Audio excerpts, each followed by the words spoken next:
त्याला आवाहन करतोय की त्यांनी या इलेक्शन मध्ये कॉर्पोरेशनच्या इलेक्शन मध्ये त्यांनी बीजेपीच्या विरोधात मतदान द्यावं आणि ज्या वेळेस बीजेपीच्या विरोधातला मतदानचा निकाल आलेला असेल, कंबारड कोणाचं मोडलेलं असेल, कोणाचं मोडलेलं असेल,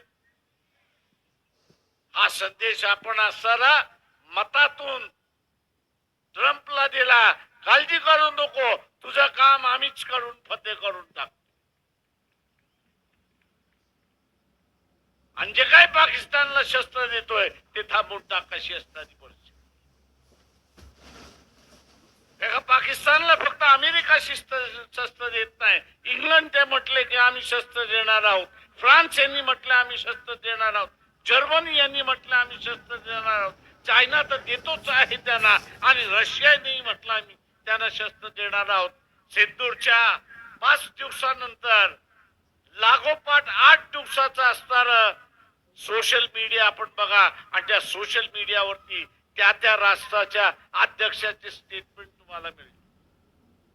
पण इथल्या वर्तमानपत्रामध्ये तुम्हाला मिळणार नाही, इथल्या टीव्हीच्या बातमीमध्ये तुम्हाला मिळणार नाही. याचं कारण की याचे मालक मोदीचे गुलाम झालेले आहेत हे लक्षात.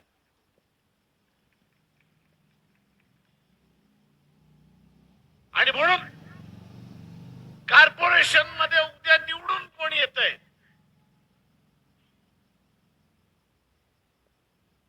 याच्यापेक्षा मोदीचं कमर्ड मोडणं हा महत्वाचा इश्यू झाला हे लक्षात घ्या. मी आवाहन करतोय आपल्याला की वंचित बहुजन आघाडीचे जे उमेदवार आहेत त्यांची गॅस सिलेंडर ही निशाणी, आणि उरलेल्या ठिकाणी तुम्हाला निर्णय घ्यायचा आहे की त्या मतदारसंघामध्ये बीजेपी मोदीचं कमर्ड कोण मोडणार आहे, कोण मोडणार आहे तो निर्णय तुम्हीच घ्यायचा आहे आणि मोकळा व्हायचा. मित्रो, या आणीबाणीचा काळ आहे, हा आणीबाणीचा असणारा काळ आहे. मी मगाशी जे सुरुवात केलं की डॉलर 120 गेला, तर महागाई तर वाढली 40%, 60%, 70% महागाई वाढली. म्हणजे आज जे 5 रुपयाचं मिळते उद्या ते असताना 15 रुपयाने मिळायला सुरुवात करेल. ते सुरुवात करेल, पण ते विकत घेण्यासाठी, शासनाला विकत घेण्यासाठी बाजारातून निधी हा त्यांच्याकडे वळवावा लागेल. आणि बाजारातून निधी वळला तर तुमच्या हातात काय आणा. नुसती आर्थिक कोंडी नाही, नुसती आर्थिक कोंडी नाही, तर अर्थव्यवस्था या देशाची मोडण्याची ट्रम्पनी शपथ घेतलेली आहे. तो मोदीला धडा शिकवल्याशिवाय राहणार नाही. अरे बाबा, आम्ही त्याला सांगतोय तुला मोदीला त्या व्हेनेझुएलाच्या अध्यक्षासारखं पळून गेला, यालाही पळून घेऊन जा, आमचा काहीच फरक पडत नाही. पण ह्याच कमांड मोडता मोडता तू आम्हाला ठार मारणार आहेस हे तरी लक्षात घे. सामान्य माणूस शिकला असताना मारणार. शरद पवार कधीच बोलणार नाही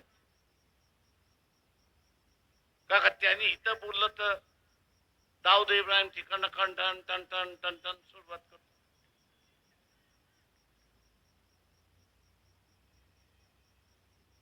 अजित पवार बिचारा, मी त्याला बिचारा म्हणतो, कारण नागपूरमध्ये आमच्या बरोबर युतीमध्ये बसला, वाटप झाली एनसीपी बरोबर, एनसीपी शरद पवार, एनसीपी अजित पवार बरोबर डिक्लेअर होणार. कुठून फोन वाजला माहित नाही, त्यांच्या अध्यक्षाचा फोन आला. अनिकेत म्हणून आपले अध्यक्ष आहेत, त्यांना आपली युती तुटली म्हणून समजा. आणि तो म्हटला तुम्हाला 2 जागा जास्ती पाहिजे तर मी सोडतो ना, आपण बस. हा, जागेचा प्रश्न नाही, आम्हाला आदेश आलाय की तोडा आणि स्वतंत्र लढा. आता हा आदेश कुठून आला असेल तुम्हाला ओळखायला वेळ लागणार नाही. आणि म्हणून ज्यांची अवस्था जी इथे उठ उठ आणि बस तर बस अशीच आहे. म्हणजे यात पिंपरी चिंचवड मध्ये अजित पवारांनी बीजेपीला चॅलेंज